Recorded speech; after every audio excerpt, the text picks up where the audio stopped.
October 3rd, 1955. A merchant vessel is found drifting in the South Pacific, 600 miles off course. The engine is running, the radio is functional. Life rafts are still secured to the deck, but all 25 people on board have vanished. The ship is the MV Joyita. When salvage crews board her 5 weeks after she disappeared, they find bloodstains on the deck, scattered medical supplies, and 4 tons of missing cargo. But the life rafts, the only way to survive in open ocean, are still attached to the ship. Here's what makes this impossible. The Joyita was designed to be unsinkable. Her hull was lined with cork. Even completely flooded, she would stay afloat. So why would 25 experienced sailors abandon a floating vessel? Why would they leave behind life rafts, emergency supplies, and a working radio?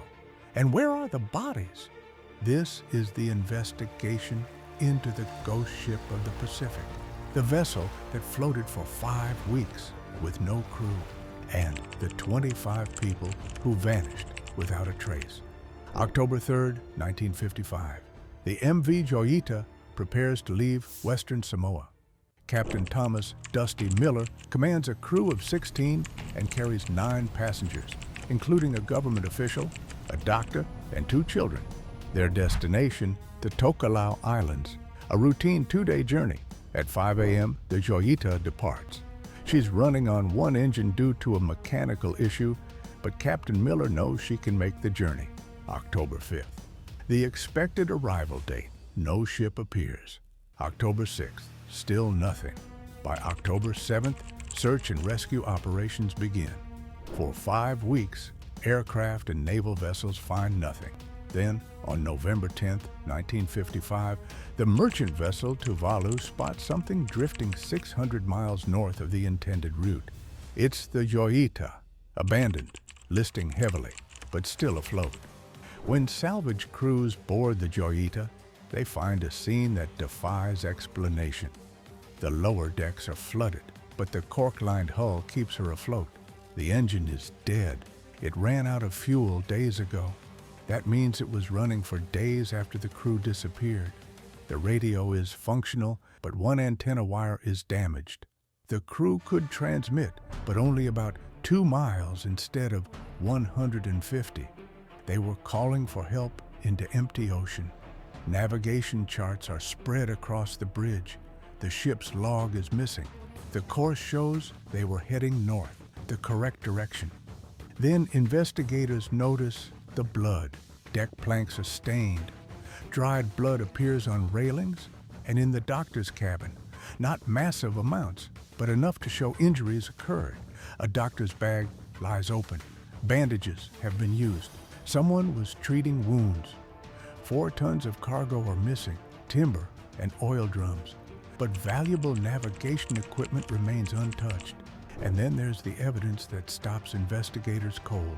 3 life rafts, still secured to the ship, still lashed down. The emergency dinghy is gone, but it could only hold 5 people. Where did the other 20 go? Emergency supplies, flares, water, rations remain in storage, untouched. This wasn't an orderly evacuation. Something else happened here. The New Zealand Maritime Court opened an inquiry immediately. The theories came fast. Theory 1, a storm forced evacuation, but weather reports showed only scattered squalls. And why leave the life rafts behind? Theory 2, pirates attacked the ship, but pirates take valuables, not timber and oil drums. And they don't usually attack a ship with 25 people aboard. Theory 3, mutiny. But mutineers don't abandon the ship they've seized. And what about the passengers, the children? Theory 4, a Japanese fishing vessel attacked them. World War II had ended only 10 years earlier, but there were no bullet holes, no combat damage, just blood and an empty ship. Theory 5, sharks. Perhaps they abandoned ship and were attacked in the water. But why enter the water when the ship was still floating? None of the theories fit all the evidence. And then investigators found something that changed everything. The official investigation took 6 months. Forensic experts examined every inch of the Joyita. Finding 1, The flooding was caused by a corroded cooling pipe in the engine room. When the engine ran, seawater pumped directly into the hull. The bilge pumps couldn't keep up. The ship took on water slowly, not catastrophically, but steadily, finding two. Most of the crew likely didn't know the ship was unsinkable. Captain Miller knew about the cork hole, but he'd only recently purchased the Joyita. The crew was new.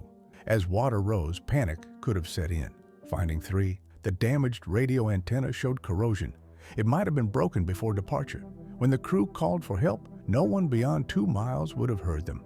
Finding four, the blood evidence suggests injuries from the ship listing suddenly, not violence. People were thrown against equipment. The doctor treated wounds. The clocks didn't just stop. They stopped at the exact same moment the ship's electrical system was flooded, effectively freezing the final seconds of the Joyita in time. A specific moment when something happened, possibly when flooding reached electrical systems. Here's what investigators believe occurred. The Joyita leaves with a malfunctioning engine. The corroded pipe leaks. Water enters slowly. By evening, the flooding is noticeable. The ship lists. The crew tries to radio for help, but gets no response. As night falls, people are injured. Panic spreads. Someone decides to abandon ship. But here's where the logic breaks down completely. The crew had 3 life rafts. Each could hold 8 to 10 people. Total capacity, 24 to 30 people for a crew of 25.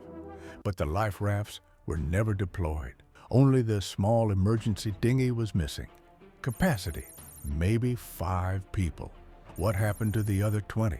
Theory, they abandoned in waves. The first group took the dinghy to reach land and send help. The remaining crew stayed aboard. But then what? There's no evidence of a second disaster. Theory, another vessel rescued them but never reported it due to legal complications.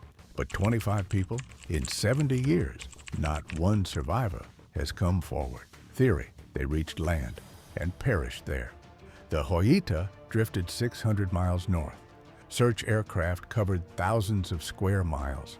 They found nothing. And here's the most haunting detail. The ship floated for 5 weeks.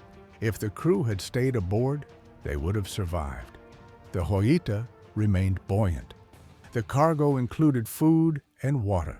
The weather was clear. They abandoned a floating vessel for certain exposure in open ocean. Why? In 1956, the official inquiry concluded the reason for abandonment remains a mystery.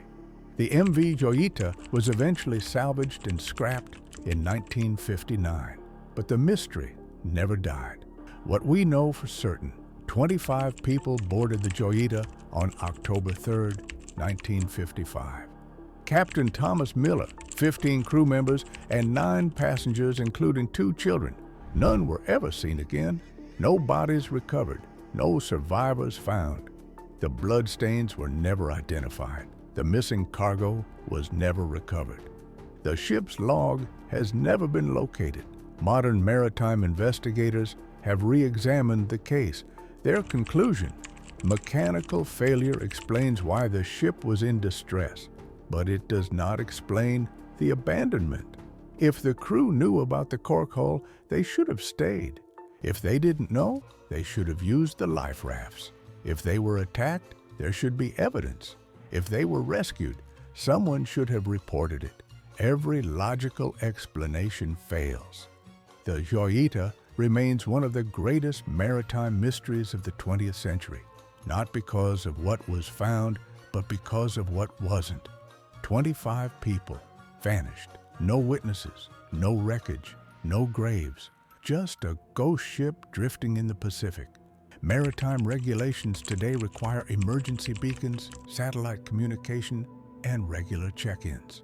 The lessons of the Joyita helped create these safety standards. But for the families of those 25 people, the regulations came too late. The Joyita mystery remains unsolved. What do you think happened to the crew of the Joyita? Mechanical failure and panic? Something more sinister? Share your theory in the comments. Subscribe to Vanished Mysteries for maritime cases that defy explanation. The Joyita floated for 5 weeks with no one aboard. But somewhere in the Pacific, 25 people made a decision that cost them everything. And we may never know why. What do you think happened to the crew of the Joyita?